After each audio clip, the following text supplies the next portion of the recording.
Hello everyone, good morning. कशा आहात तुम्ही सर्व? चला तर नवीन दिवस निघालाय. माझं तर जवळजवळ सगळंच कामं आपले फक्त माझं आता स्वयंपाक बाकी आणि भांडी बाकी आहेत. बाकी सगळं झाले. रेडी आहे मी. तर मी आधीचा जो ब्लॉग टाकला आहे त्याच्यावरती बऱ्यापैकी व्ह्यू आलेत, 300-400 आलेत. त्याची मला अपेक्षा पण नव्हती की एवढे व्ह्यू येतील, आणि तरी पण ते आले. मी बेसन बनवते. बेसन बनाते हम. शोरी की डिमांड आहे, मम्मा बेसन बनव. त्याला बेसन खूप आवडते. त्याला बेसन आणि मुगाची डाळ आवडते. खूप आवडते. जास्त काही खात नाही. नॉनव्हेज तर तो बिलकुलच खात नाही, त्याला आवडतच नाही. आणि माझा जो सियान आहे तो फक्त वरण भात खातो. वरण भात व्यतिरिक्त मग चिप्स हे असंच पाहिजे त्याला. बाकी मग तो काही खात नाही. त्याला काही आवडत नाही. भाजीपोळी पण खूप कमी खातो, खूप कमी. त्याला भाजीपोळी आवडतच नाही. असं आहे त्याचं. असं माझं सियान आणि माझे शौर्य, असे दोन. अनमोल रतन. काय रे बाळा, एवढ्या मस्त्या करतात दिवसभर. तो 11ला स्कूलमधून येतो, हा घरीच असतो. आज शनिवार आहे ना, त्याच्यामुळे आज त्याला 11ला जावं लागतं. पूर्ण डोकं हँग होऊन जाते दिवसभर त्यांचं बडबड बडबड ऐकून. हा म्हणते मम्मा त्यानं मला मारलं, तो म्हणते मम्मा त्यानं मला मारलं. तो छोटा खूप आगाऊ. काय काय झालं? काय झालं सियान? इकडे इकडे बघा. आता बघा कसं सांगतो, काय सांगतो बघा. इकडे काय झालं बाळा? काहून तुला मारलं का त्याला? काय मारलं? बघा, स्वतःच मारतो, स्वतःच सांगतो मी कंगवा फेकून मारला. सॉरी कोण म्हणणार त्याला आता? जय म्हण. मीच म्हणेन म्हणते सॉरी, मीच म्हणेन. जय म्हण लवकर त्याला सॉरी म्हणून नाही म्हणा. सॉरी दादा. बघा यांच्या मस्त किती चालतंय. 5 मिनिटं जीवाला आराम. बघ बघ. का रे, काहून मारलं? सॉरी मागू राहिला तो. म्हटलं कान पकडून म्हण बाबू, कान पकडून म्हणा सॉरी दादा म्हण. कान पकडून म्हण. असे कान पकड, कान पकड ना. कान पकडून म्हणत असतात, कान पकडून. असेच पकडतात. असे पकड ना दोन्ही कान. बॅटवास मग तू म्हण लवकर बोल ना. असे कान पकडून बोल सॉरी. कान पकड ना दोन्ही. बघ म्हटलं, बघा म्हटलं माझा सियान सॉरी. खूप आगाऊ आहे तो, खूप जास्त.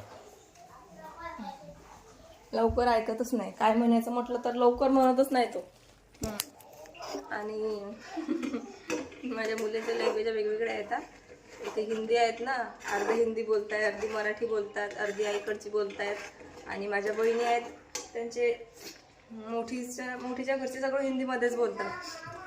आणि जी छोटी आहे ती बँगलोरला राहते, तर तो अजून बोलतच नाही, तो छोटाच आहे अजून. आणि एक सुरतला राहते, तर ते गुजराती बोलतात ती मुलं. आणि माझी मुलं हिंदी बोलतायत, गुजराती पण थोडं थोडं ट्राय करतात. नंतर आपली मराठी पण बोलतायत. नंतर गावरान मराठी पण बोलतायत. म्हणजे ते सर्व कॅप्चर करायचा प्रयत्न करतात, स्पेशली छोटा. आणि आम्ही ज्या एरियात राहतो तो मोमेडियन एरियाच आहे, त्याच्यामुळे त्यांना थोडं हिंदी, थोडं मराठी, थोडं मिक्स, सगळं मिक्स आहे त्यांचं. असं बेसन आवडते माझ्या सियानला, शौर्याला. सियानला नाही आवडत, शौर्यालाच आवडतं. शौर्याला एकदम साधं सिंपल बेसन आवडतं. कांदा, त्याच्यामध्ये लसूण नाही पाहिजे, फक्त कांदा आणि लाल मिरच्यांची चटणी, तेल, हळद, मीठ, बस एवढंच आवडतं. दुसरं काय नाही, दुसरं एक्स्ट्राचं नाही पाहिजे त्याला. काय टमाटर नाही पाहिजे भाजीमध्ये जास्त, म्हणून तो असा आहे. खूप असं खायचं खूप कमी आवडतं त्याला. त्याला एक हे आवडते, काय म्हणतात ते, डोसा आवडतो त्याला एक खायला. नंतर ते मोमोज आवडतात, जे मला बिलकुल आवडत नाही. मोमोज पण नाही आवडत मला, डोसा पण नाही आवडत मला, नूडल्स पण नाही आवडत मला फक्त भाजीपोळी, साधं सिंपल जेवण आवडते. कुठंही नाही आम्हाला भाजीपोळी जेवण असलं ना तर माझं जेवण होतं. बाकी तुम्ही डोसे घ्या का, ढोकळे घ्या का, काय पण घ्या, मला नाही आवडत ते आणि मी खात पण नाही. काय माहिती चिडच येते. आधी तरी कचोरी आवडत होती मला, आता ती कचोरी खायला पण असा कंटाळा येतो. असं ते बघूनच कसं तरी होते काय कचोरी खायची, आवडत नाही. आता जसं आपल्या आवडीनिवडी पण चेंज होत राहतात बघा. असं आहे. आता हे बेसन होते माझ्या सियांचं नाव खूप येतं माझ्या तोंडामध्ये, कारण तो दिवसभर टक करत असतो. असं बेसन बनवले मी त्याच्यासाठी, त्याला असंच आवडते. जसं आवडते तसं बनवायचं, मुलांची डिमांड. आणि याच्या पप्पाला आवडते आलू पराठा, आलूचे भजे, आलूची भाजी, आलूची चटणी, आलूचे पराठे, आलूचं सर्वच. जे काय बनवणार तुम्ही आलूचं ते टोटली सर्व आवडते त्यांना, काही पण बनवा. आता आलूचंच पाहिजे, जास्त आलूच आवडतात त्यांना, माहिती नाही का. आणि त्या आलूची मला खूप चिड येते. मला आलूची भाजी आवडत नाही, मला आलूची आलूचं नाही, आलूचं आवडते, टमाटरचं आवडते, आलू नाही आवडत मला. खूप राग आहे मला त्या आलूचं, बिलकुलच नाही आवडत, बिलकुलच नाही आवडत. ते आलू माझ्या तोंडापुढे पण नको असतात मला, काय माहिती का, पण मला आवडतच नाही ते आलू. आधी आवडत होते, लग्नाच्या आधी म्हणजे लहान होते तेव्हा आलूची चटणी आणि भाकर, कडक भाकर आई बनवून देत होती चुलीवरती.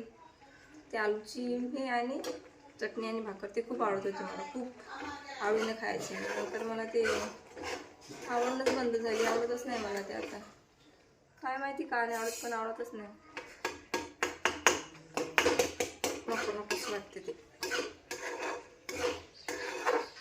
म्हणजे थंडीमध्ये ना खूप थंडी वाजते घरामध्ये, खूप थंडी लागते, कारण की पूर्ण थंड आहे. आणि उन्हाळ्यामध्ये एवढं गरम करते, कारण हे किचन आहे, किचनच्या समोर एक रूम आहे, त्याच्यामुळे खूप गरम करते, खूप जास्त. हे बघा उन्हाची तिरीप येते तोंडावरती, छान दिसते, त्याच्यामध्ये फोटो खूप छान निघतात.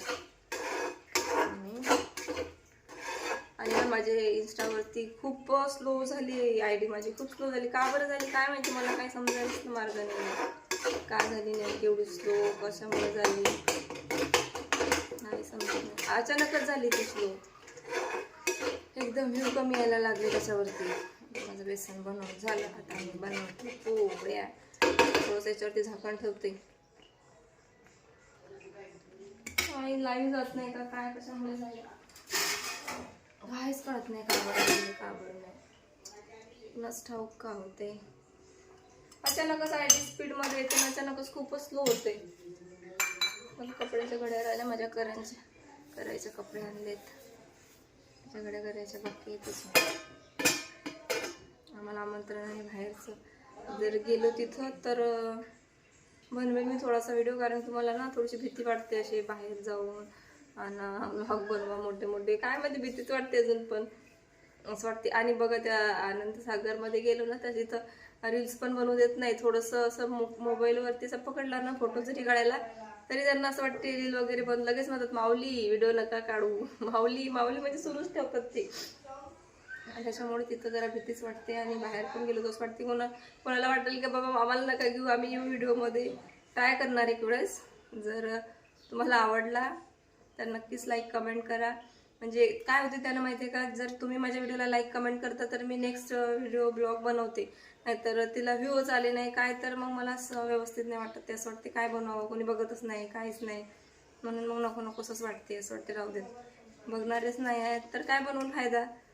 त्याच्यामुळेच मी सहसा बनवत नसते. तुमचा असा सपोर्ट, तुमची अशी माया, तुमचं प्रेम सदैव आमच्यावरती राहू द्या. आणि आमच्या व्हिडिओला लाईक कमेंट करत राहा. थँक्यू. आणि नंतर जर तुम्हाला कशाबद्दल ब्लॉग बनवायचा आहे ते मला कमेंटमध्ये नक्की सांगा, की वहिनी ताई तुम्ही याच्यावर बनवा का याच्यामध्ये बनवा, की बाहेर जाऊन बनवा, घरामध्ये बनवा, मुलांचा बनवा, खेळांचा बनवा, रेसिपीचा बनवा, कशाचं बनवायचं असं मला असं वाटते ते मला नक्की कमेंटमध्ये सांगा, मग मी तशा प्रकारे बनवून जाईल. ठीक आहे, थँक्यू.